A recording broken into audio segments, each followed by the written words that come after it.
my BF, and I felt the spirit of my aunt. So this story needs a little background. In 2019, my aunt passed away from cancer at 32 years old.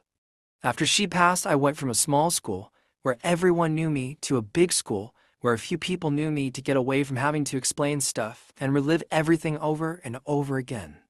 My aunt's story was documented by the media, and her husband had a Snapchat account where he posted updates on her. When I went to the school, I met my now boyfriend who knew about my aunt way before ever meeting me. It felt nice to know that at least one person I trusted knew about what I went through and could help me if I needed it. Anyway, here's the story. Sorry about the long and a half ago. My boyfriend now 19, and I now 18.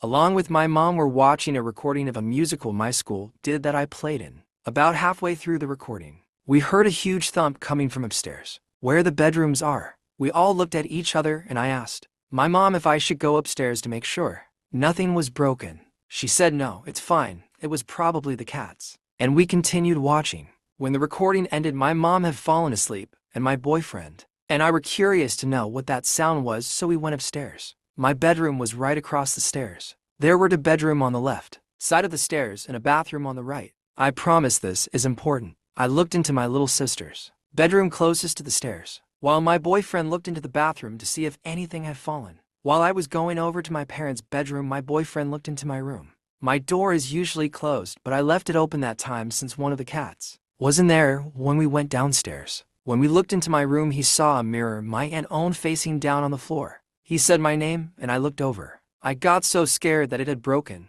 that I ran over to it and lifted it slowly up. Thankfully, it was completely fine. I was very shocked and still scared because this mirror was one of the only things I had left of my aunt, and it still had makeup stains on it from her. I sat down in front of the mirror after putting it back into its place and looked at it and sat with it for a minute. A rush of grief struck me as I thought I had lost the mirror, so I started crying.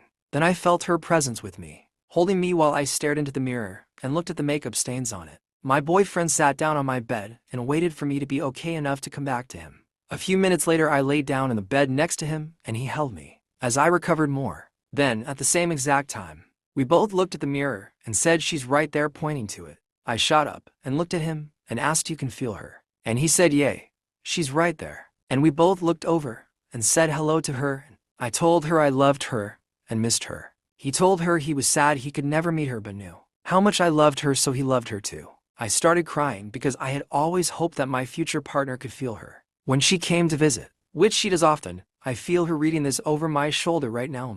I asked my boyfriend if he was scared or uncomfortable, and he said that her presence calmed him and made him feel safe. At that point, I was crying even more, and we spent the night telling stories about her and watching videos I had of her while she was still here. That was probably one of the craziest nights of my life. And now I have a tattoo that my boyfriend did of her name in her handwriting, less than 33.